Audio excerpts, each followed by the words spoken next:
शैलसुता सुन्दरी शिवं दृष्ट्वा हृदि स्पृष्ट मनीषा तस्यानवी। तपसा दीप्तो महादेव नीलकण्ठो वरः मौनं तस्य मुखे हास्यं करुणाया सागरः। न तत्र दूरत्वम् आसीत् न च कालस्य भेदः।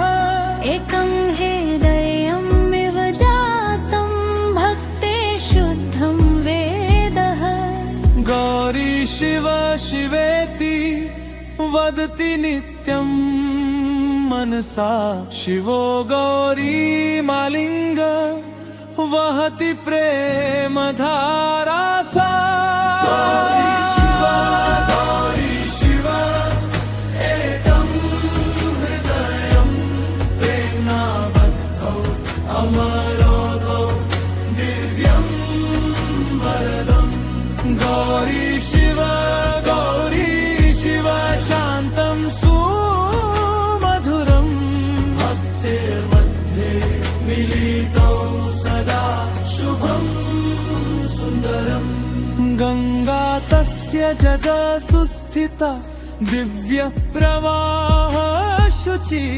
तस्या वेगेन लोकानां दुःखं भवति शमिति। गौरी तु तत्र मानिनी न खलु ईर्ष्या करो। अन्तः प्रेम्णा नतं चित्तं हरस्य रूपं गृह्णो। यत्र भृङ्गा यत्र गौरी तत्र शिवस्य कृपा। त्रयाणां सङ्गमे लोके जागृति पुण्यकथा। न क्रोधः न विभेदः केवलं विश्वासधारा।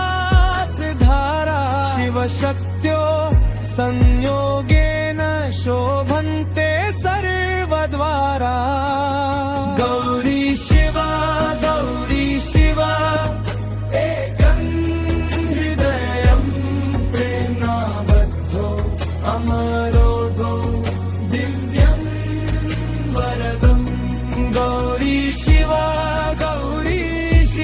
शान्तं सुमधुरं भक्ते मध्ये मिलितो सदा शुभं सुन्दरम्।